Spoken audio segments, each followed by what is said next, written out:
Ginette Berthaud, je suis travailleuse sociale et j'enseigne à l'Université du Québec à Montréal à l'École de travail social. Dans un ordre cohérent, cette capsule fait suite à celle portant sur la phase pré-groupe et le choix du modèle d'intervention. C'est en effet suite à la planification du groupe que s'enclenche la phase de début. La phase de début en travail social de groupe ou le contrat correspond au premier moment de la vie avec le groupe. Elle a comme but d'établir une première entente avec celui-ci au sujet de son mandat, de ses objectifs et de son fonctionnement. Elle s'étale de la première rencontre avec le groupe jusqu'au moment où il y a formalisation d'une entente. Cette durée dépend du type de groupe. Selon Schulman, la phase de début représente la pierre angulaire du développement de l'aide mutuelle. C'est une phase charnière entre la planification et la phase de travail qui permettra au groupe de se situer face à son but commun, d'évaluer la pertinence de s'engager dans l'action, de jauger si l'expérience en vaut la peine, tant sur le plan du contenu que sur le plan socio-affectif. C'est une phase délicate du processus d'intervention où est-ce que le travailleur social aura à jongler autant avec la tâche qu'avec l'aspect socio-affectif présent à l'intérieur de cette rencontre. Essentiellement, la fonction principale de la phase de début est vraiment de mettre en place un cadre sécuritaire où les modalités de fonctionnement du groupe, la précision, l'identification des objectifs et la négociation des objectifs, l'élaboration des normes de fonctionnement sera établie. Sur le plan du processus de groupe, la phase de début correspond à l'étape d'évolution, pré-affiliation, où le groupe doit apprendre à se faire confiance. De plus, il faut toujours se rappeler que se joindre à un groupe d'aide est souvent source d'anxiété. Alors, voici quelques manifestations auxquelles on peut s'attendre. Premièrement, de la bivalence et de l'incertitude. Il est possible que lors de cette première rencontre, certains membres arrivent quelques minutes en retard et, ne sachant pas s'ils doivent rester ou pas, s'assoient près de la porte et osent à peine enlever leur manteau. C'est un premier signe d'anxiété et d'ambivalence par rapport à est-ce que je reste ou pas. Un deuxième signe d'anxiété ou d'ambivalence, c'est une rencontre où il y a beaucoup d'observation et il y a beaucoup de prudence. Alors, les membres s'observent les uns les autres, évaluent les autres participants à l'aide de signes extérieurs, l'allure qu'ils ont, la tenue vestimentaire. Et la plupart des membres vont aussi beaucoup observer comment le TS va se comporter, se dire est-ce que je peux lui faire confiance. À cette étape aussi, à cette rencontre, il y a beaucoup de dépendance à l'égard du TS.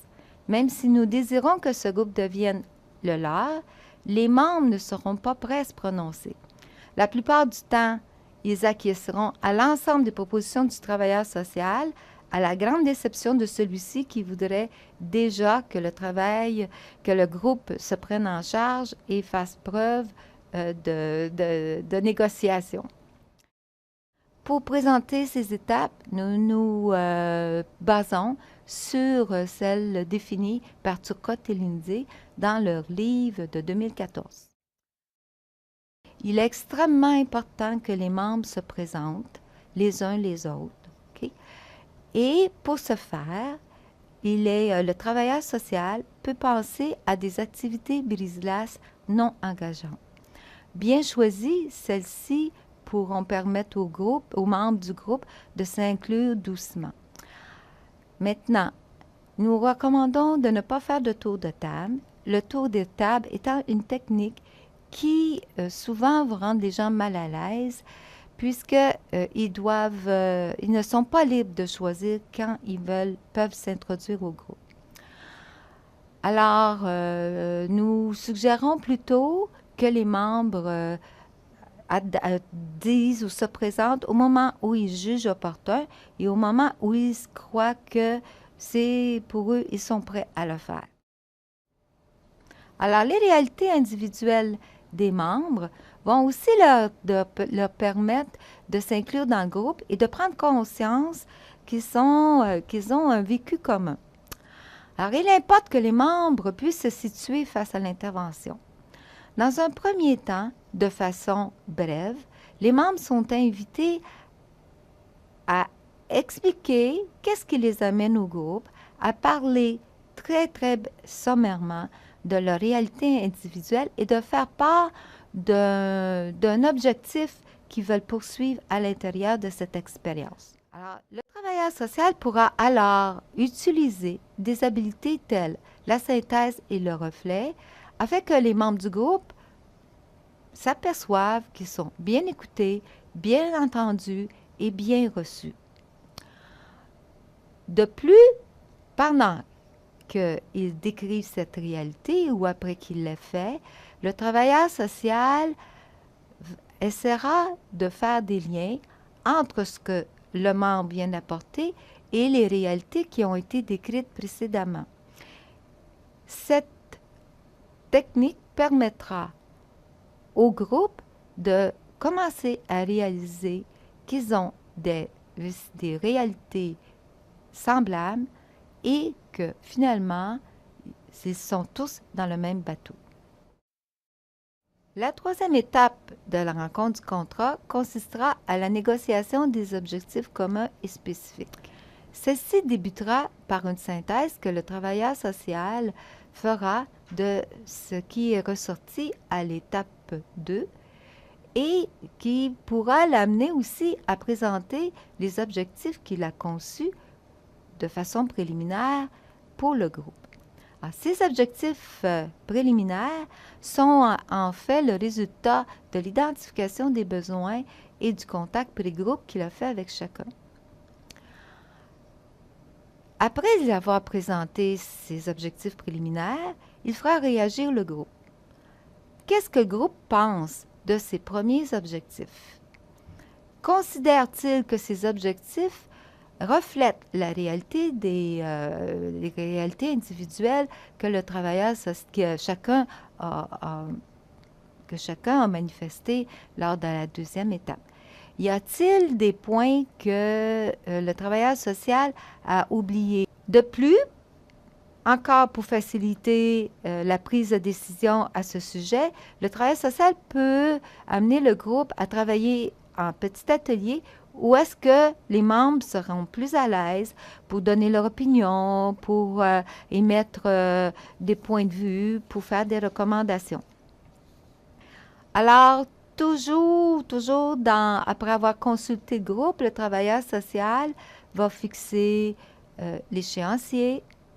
Celui-ci est très important puisque un groupe à travail social est un système d'aide temporaire. Il faut donc situer immédiatement le groupe sur la fin prévue. C'est aussi important de regarder avec lui différentes modalités en termes de procédure, en termes de date, d'heure d'arrivée, d'heure de fin, pour que le groupe se sente à l'aise. Les 3 dernières étapes avaient vraiment pour but de permettre au groupe de s'approprier de sa cible commune et aussi de lui faire réaliser que ce groupe sera une organisation démocratique et qu'il y aura voix au chapitre. Il faut ici vraiment se mettre à la place de personnes qui peut-être n'ont jamais participé à des groupes où la représentation de ce que c'est un animateur peut être multiple. Beaucoup de nos membres vont avoir comme référence qu'un groupe, c'est comme un cours. Donc, le professeur, qui va être le travailleur social, va leur donner un exposé. Est-ce que c'est vraiment ça que nous voulons? Ou encore, certains ont des représentations du type « Je n'ai pas je vais être obligée de m'exposer une fois puis de dire tout ce que je vis dans ma vie sans que... et ça me traumatise. Comment le travail social va réagir? Alors, c'est très important que vous situez le rôle que vous allez jouer en termes de gardien du processus, gardien de l'harmonie, ou encore facilitateur d'aide mutuelle, ou encore éducateur à certains autres moments. C'est une étape essentielle et c'est une étape où le groupe est très actif. Alors, les normes de fonctionnement sont des souhaits qui vont aider le groupe à définir ses frontières. Ce sont des souhaits de qu'est-ce que le groupe veut comme groupe. Alors, il ne s'agit pas ici que le travailleur social édicte des normes. Il s'agit ici que le groupe donne ses propres normes. Pour Sandberg et Chappell-Serving, l'édification des normes et des règles par le groupe stabilise la coopération et encadre la compétition ainsi que la trop grande centration sur les besoins personnels.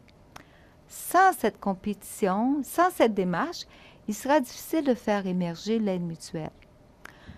Pour eux, les membres doivent devenir les co-gardiens des règles et des normes dans le groupe. Et c'est une première façon que nous avons de passer notre pouvoir et de partager le pouvoir avec le groupe. Suite à l'élaboration des normes par le groupe, le travailleur social peut compléter la liste de ces normes. Il s'agit ici que lui-même émette ses souhaits et, par le fait même, dans ses souhaits, il est peut-être temps d'amener le groupe à réaliser qu'ils seront là pour s'apporter une aide mutuelle et que le travailleur social aidera le groupe dans ce sens. C'est aussi le moment d'exprimer ou de dire ou de mettre de l'avant les règles qui sont exigées soit par l'organisation ou encore par la problématique. Par exemple, si vous êtes avec un groupe en dépendance, peut-être qu'il faut spécifier au groupe que ne sera pas permis la participation d'un membre qui arrivera sous substance. Nous avons parlé au début de la capsule qu'il y avait deux tâches lors du contrat. Celle d'élaborer le contrat lui-même ou de s'entendre sur le contrat, mais aussi de travailler sur la vie socio-affective du groupe. Alors, pour ce faire, le travailleur social essaiera de réaliser les 5 objectifs suivants. D'abord, stimuler l'espoir et la motivation des membres.